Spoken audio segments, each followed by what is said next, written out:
So I'm going to show you pretty quickly how to do some of the techniques that I used to create the previous image, which isn't done yet. It's a work in progress, but you can see where I'm going with it. So I've got this image here, this other image by the same photographer, also of Wes Anderson, and there's one I'm currently working on. There we go. I don't want both, I just want one, so I'm going to go ahead and crop it using the crop tool, which is here.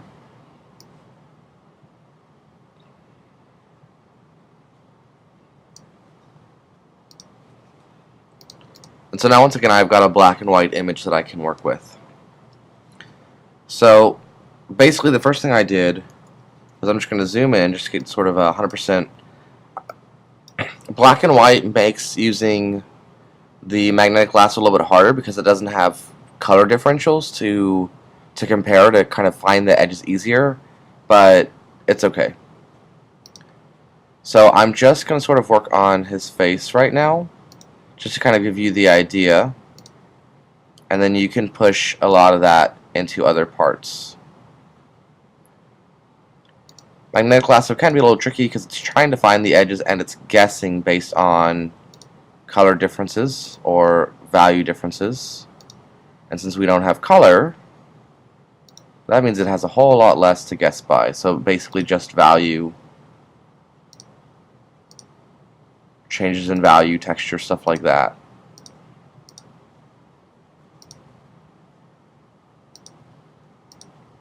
I'm not as worried about where exactly the hair is as long as I'm pretty close.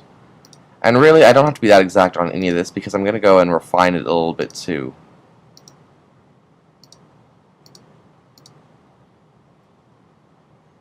Actually, he's got an ear back there. Go ahead and grab that ear too. So, first thing I did, new layer, open my color picker, and I'm going to try to find a mid-tone. So on here I would say maybe kind of there-ish. I like to sample it directly from the person's skin so that way I know that I'm using actual colors from the image and not just making things up. So I'm just going to color this whole thing in. So I have sort of a base. I'm going to zoom in a little bit more, and you can see where the magnetic lasso wasn't perfect, and I could have refined that edge using some different tools, but I probably would have refined it anyways, again, this way. So I'm going to go ahead and change the opacity so I can see through it, but I can also see where it is. And I'm just going to use my eraser tool with a hard edge to erase parts that I don't want. Opacity 100% would help.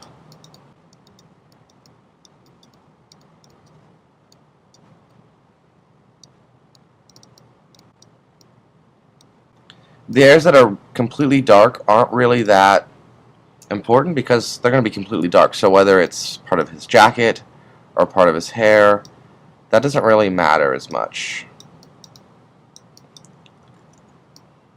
So I'm getting just a pretty good approximate shape for his face.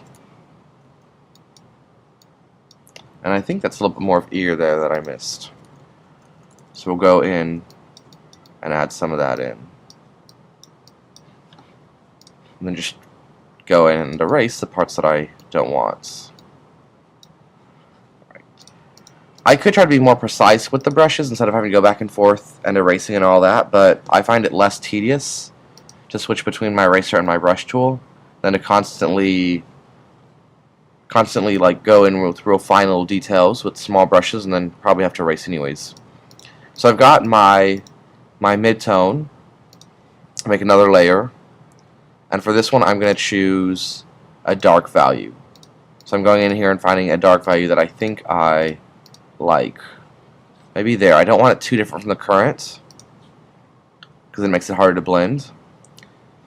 And now I'm essentially going to do the same thing. I'm not going to bother with the magnetic lasso this time. I'm just going to paint wherever I see kind of the darker areas, his darker features. I'm not worrying about exactly where the lines are this time, and I'll show you why in just a moment. So I'm just coloring in wherever I see darker values on his face.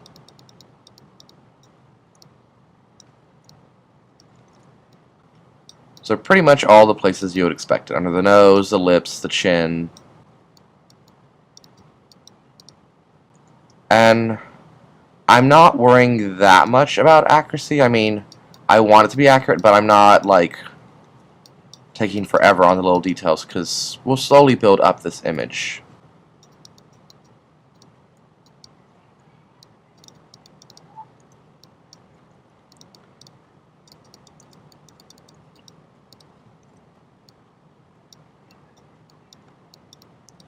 I always want to be a little bit more careful around the eyes, and that should be a little bit more accurate. The eyes are something that we definitely pay attention to. So just turning on and off the layer real fast just to kind of see what I've done and what I haven't done, see where I still need to add. And the eye itself. Instead of trying to like draw a nice perfect circle, I'm just going to make a new layer. I'm going to make my brush the right size to cover his eyes.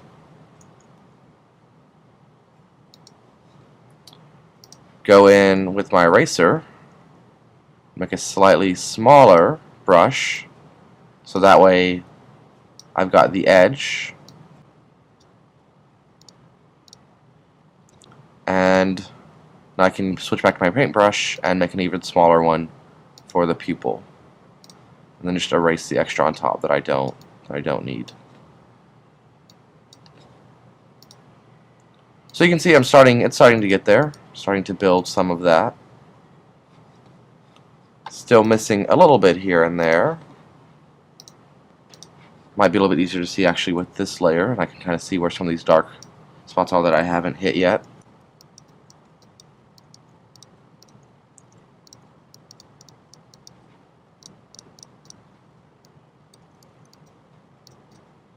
Pretty good. Alright, and then lastly I'm going to make one more layer, and this will be the highlights. So choose a light area of his skin, and I will now paint this in. So once again, I don't have to be super accurate, because I'm going to go in and I'm going to modify all this anyways using a couple different tools. So I'm just kind of blocking in where I think he has the lighter values. And part of this is just learning to kind of see the different colors and values that make up someone's face.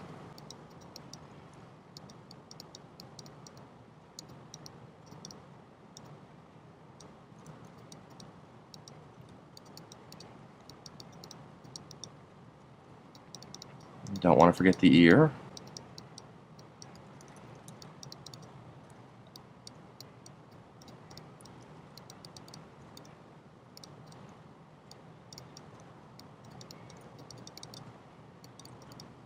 There aren't really any light areas that are going to the very edge of his face, so I don't really have to worry about these lines here, but even if so, I wouldn't worry about it too much.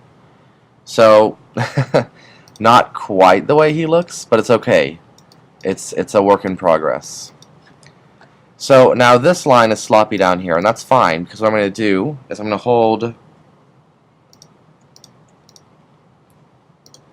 hold Command, and that will make my selection the edge of whichever layer I click on. So I could do this one, or that one, or that one.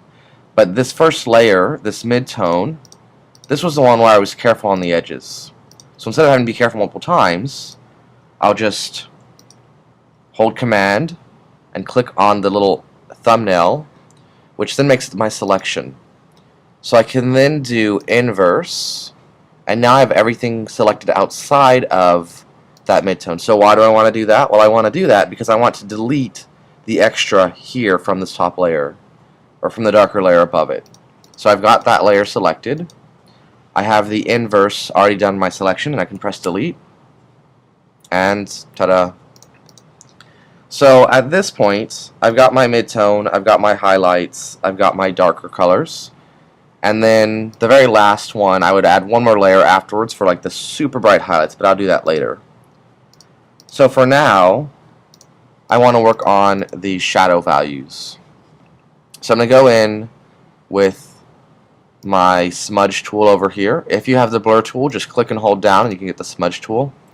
I'm going to zoom in actually again to 300%, just so I can work very closely with some of this.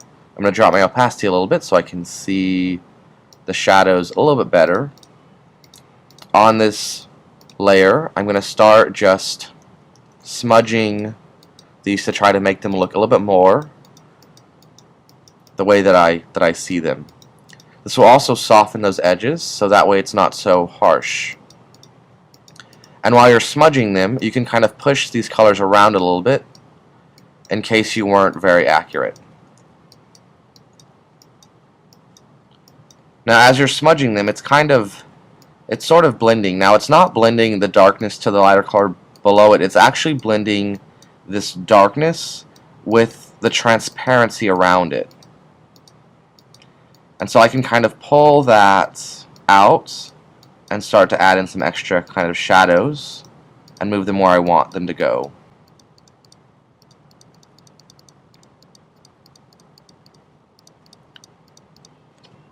Move this down a little bit.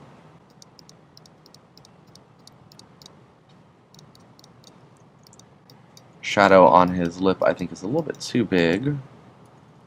Well, maybe not. Maybe I want it that big.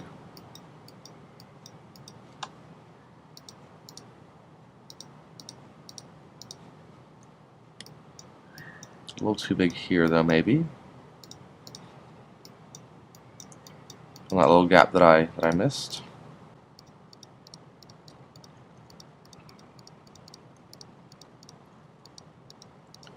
And so I'm using the smudge tool sort of for two things. One, I'm sort of painting with it to get the lines where I need them to be, but I'm also using it to sort of smooth the edges. So it's sort of a two-in-one.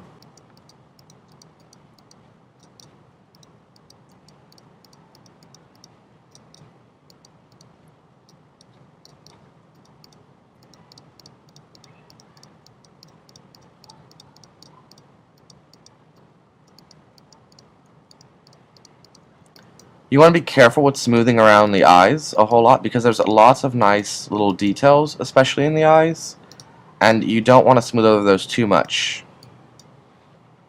So just kind of a little bit here and there, and I'm using a smaller brush to kind of pull out smaller lines.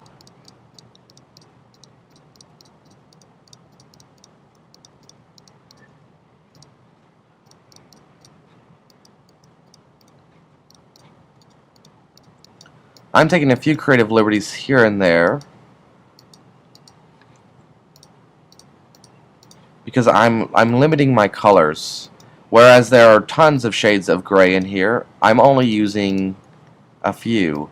So I'm taking a few liberties here and there based on where I think there might need to be a little bit of darker color to kind of define and try to keep the likeness of him.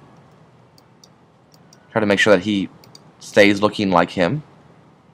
And since I'm limiting my color palette to only a few shades of gray, that is a little bit trickier. Because what may look sort of like a mid-tone, or what may be a mid-tone, if it's too similar to a different mid-tone, they might be sort of in my same set of shades. Like the same mid-tone value that I only have one of. Alright, so that might be pretty good. Alright. And so his eyes and the mid-tone and the darker colors. So you can see it's getting there. I think I was a little inaccurate on that part there. So I'm just going to steal this color again, and I'm going to add in this area up here because I missed it. There we go. That's a bit better.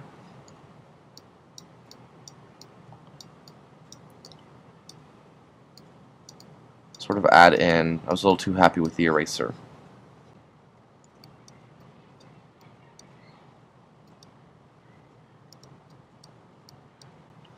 adding a little bit of extra here to kind of try to match what's on the right side.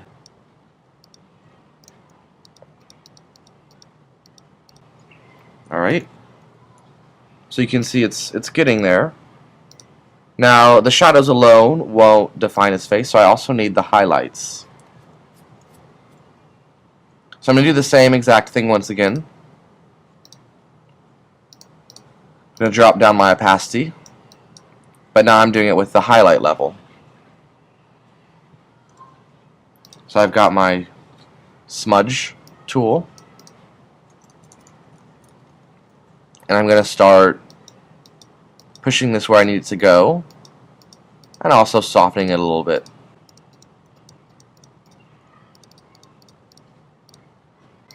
Might help to have the darker shadows on as I'm doing this, just to kind of help me define and see how I'm defining his face. Because the highlights won't be in isolation, they will of course be with the shadows in the finished product, so it could be useful to have it on. But if you're finding it distracting, you can, you can turn it off. You don't have to do this my way, you could do this your own way if you want. You can play with things and look up other things, but this is one way to do this. And a way that I have found to be fairly useful, at least for me.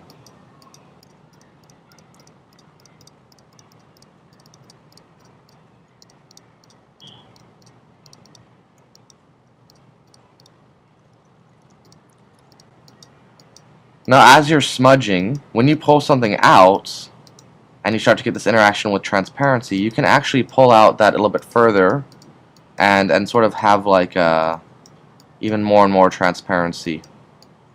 So as you pull out the edges of it, it will be a little bit more transparent. A little bit hard to explain, but if I increase my opacity on this, I think I can kind of show you what I mean. So if I, this edge here, I start to pull it out, I can then pull out what I've already pulled out a little bit further, and it will kind of pull that transparency, and kind of, instead of pulling all the color, just kind of keep smudging where I have just a little bit of it.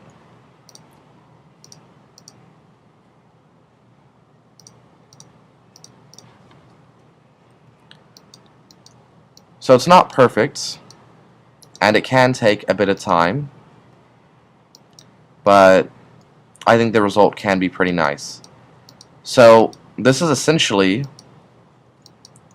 what you need to sort of do for this assignment. Now, I would recommend a picture with not a whole lot of areas to do this with. You can use other methods, but they don't work very well for skin. So I would choose a portrait of somebody where there's not a lot of skin showing, so that way you have less to do, especially since this is just an assignment.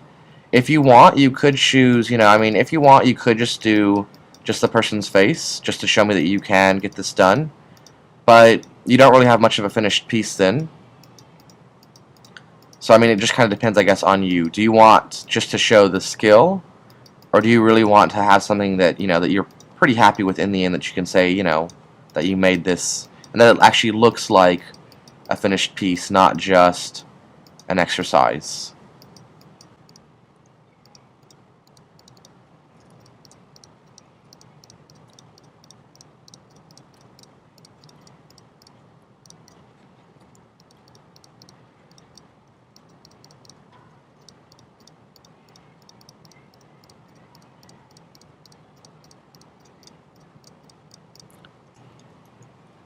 Alright, so it's by no means perfect yet, but you're starting to see what I'm doing.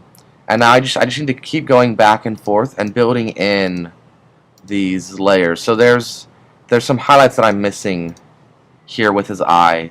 So I would need to now go back in, and I can add those in.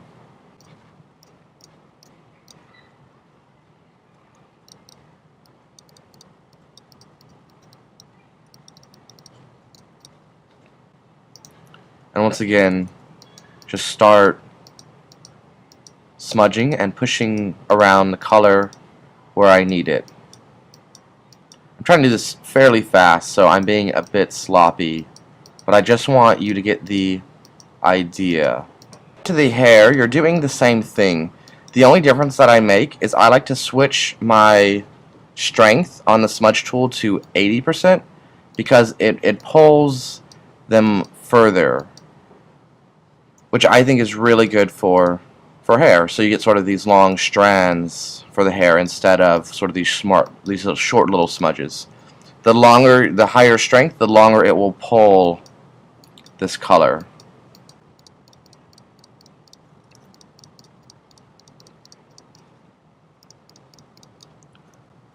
So it still needs quite a bit of work. There's still a lot of weird areas, especially with the midtone that I chose because it's pretty different than my highlight. So I still need to add a lot of smoothing in between to get some of these values, but you can see where it's going. And you can see on the other one how it can turn out as you keep working with it. So go ahead and get that started, and then I will continue working on this and show you a few more things as I get further in.